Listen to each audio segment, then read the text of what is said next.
Thank you, Mr. Chairman. It's my pleasure to introduce a gentleman from my home state, David McCubbin, who is the president of McCubbin Hosiery in Oklahoma City. He's been president of that company since 1982, but it is a family-owned business. It's been a business for 57 years, so that's a long time. They design, market, and distribute children and ladies' hosiery, and their products are sold in a number of national and regional retail outlets, including Nordstrom's, Dillard's, Stride Rite, Kmart, Payless Shoe Stores, and many other small independent retailers. And Mr. McCubbin started emailing me as a fellow parent. Both of our children go to school together, and said, "Mary, you got to help me on this. This is really hurting my business, and I'm scared to death about the laws that have been passed here in Congress, and help us out." And so we were able to do something, David. It's fun when you can complain to your congressman, and we can actually have you up here and hear from you and try to resolve the issues. So thank you all for coming, and David, we're pleased to have you here. I want to thank you for inviting me to address this committee. The Consumer Product Safety Improvement Act of 2008, well-intentioned to enhance the level of safety in the products Americans purchase for our children, has had massive consequences. The legislation's broad scope has impacted thousands of products for which the measured concerns are not material.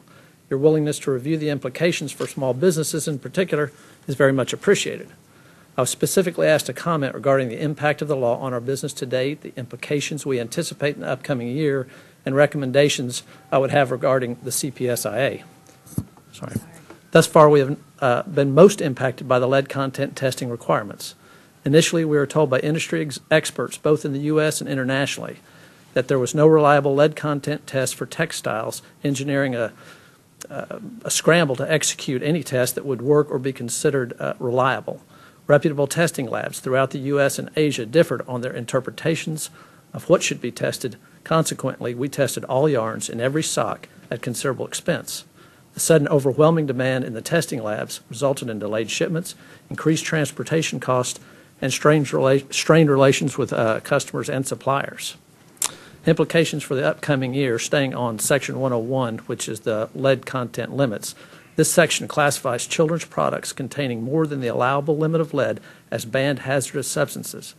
This is a worthy and reasonable proposition. However, it has been laid upon the apparel industry in such blanket fashion without regard to any historical evidence or suggested likelihood that harmful amounts of lead are found in the products.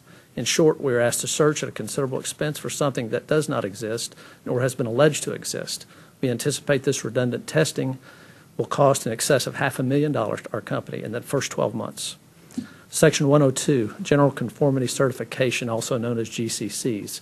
This section of the law has been interpreted to mandate that every time we make a shipment, each article contained therein must be accompanied by a GCC identifying each rule, ban, standard, or regulation applicable to the product and certifying each product complies with all regulations, ensuring accuracy and availability of a GCC for every incoming order from our factories, and matching that information to a GCC for every item on every order shipped to our customers will result in the creation of tens of thousands of certificates annually.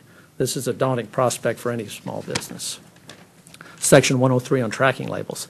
The apparent intent of this section provides for the identification of the specific manufacturing facility for every given item and to maintain transparency through to the end consumer. While this goal appears innocuous, we believe actually it will be harmful for our business.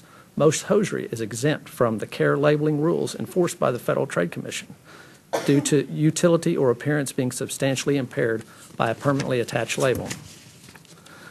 My recommendations are as follows. Regarding Section 101 on the lead contents, I believe based on the evidence, a move should be made to exclude textile products from lead testing requirements. At the CPSC's public hearing in January, credible and overwhelming evidence was presented demonstrating statistically negligible levels of lead existed in textiles. Our industry has done its due diligence on lead in textiles. The only possible outcome is higher cost to the consumer. We can't make the product any safer. Section 102 on the GCCs, allowing this document to be prepared on an annual basis for each style in a company's offering would vastly simplify compliance with the law. Regarding Section 103 on the tracking labels, the CPSC should follow the precedents established by the FTC with regard to consumer labeling laws. We move that all hosiery items be excluded from tracking label requirements. Socks are a low-risk item. The country of origin and the company's RN number are already on the packaging of item. There's no need for any additional information. Small businesses applaud the efforts of the United States Congress to ensure the safety of all citizens. In this instance of the CPSIA, however, unclear and belated interpretation is causing unintended punitive consequences for our business and thousands like us. Children's products existing in commerce for years should be judged based on the history of the consumer safety. Where there is no history of problems, common sense exclusions from the regulations should apply. Your willingness to review the implications for small businesses in particular is very much appreciated. My comments today are very consistent with the sentiments expressed last week by the distinguished chairwoman of the House Small Business Committee, the Honorable Representative Nydia Velazquez. All too often, federal agencies overlook the unintended impact their regulations have on small businesses, she said. To create an environment that fosters entrepreneurship, the regulatory system must be responsive to small business needs. I hope you agree my testimony underscores her message. Thank you.